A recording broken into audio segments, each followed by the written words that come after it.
आणि नाशिक जिल्ह्यातील रोजगार हमी योजनेच्या कामावर खुद्द जिल्हाधिकाऱ्यांनीच प्रश्नचिन्ह उपस्थित करून चौकशीचे आदेश दिलेत।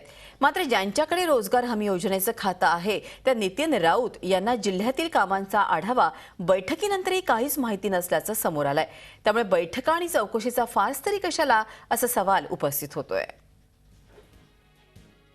जिल्हाधिकाऱ्यांनी जिल्ह्यातील तब्बल 142 कामांच्या चौकशीचे आदेश दिलेत।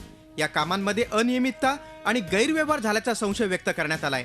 मंत्री नितीन राऊत यांना याबाबतीत काहीच माहिती नसल्याचं समोर आलंय। जिल्हाधिकाऱ्यांची भेट झाली नसल्याचं कारण सांगत राऊत यांनी अधिक बोलणं टाळलंय।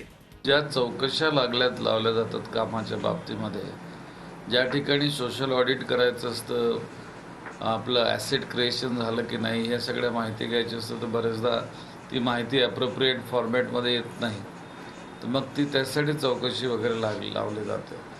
तर खरी परिस्थिती काय मला नेमकं माहिती नाही। जिल्हाधिकारी नव्हते, ते असते तर कदाचित त्यांनी मला सांगितलं असतं। जिल्हा पातळीवर उपजिल्हाधिकारी दर्जाच्या अधिकाऱ्याच्या माध्यमातून रोजगार हमी योजनेचा सर्व कारभार केला जातो। त्यांच्याकडून सचिव आणि मंत्र्यांपर्यंत योजनेची सत्य परिस्थिती पोहोचवणं अपेक्षित असताना मंत्रीच अंधारातच असल्याचं दिसून येतंय।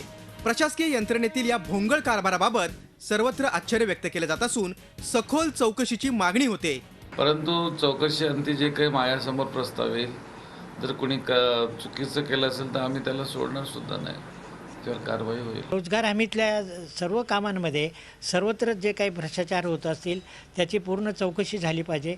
त्या चौकशीमध्ये जे काही भ्रष्टाचार झाले असतील ते चव्हाट्यावर आले पाहिजे, लोकांपुढे आले पाहिजे आणि त्याच्यात सुधारणा करण्यासाठी काय करता येईल असं सरकारने आता नवीन धोरण या संदर्भात आखलं पाहिजे। येत्या सोमवारी नाशिकच्या जिल्हाधिकारी कार्यालयात लोक अदालतचं आयोजन करण्यात आलंय। त्यात रोजगार हमी योजनेच्या कामातील तक्रारी ऐकून घेतल्या जाणार आहेत। Mukul Kulkarni, Zee media, Nashik.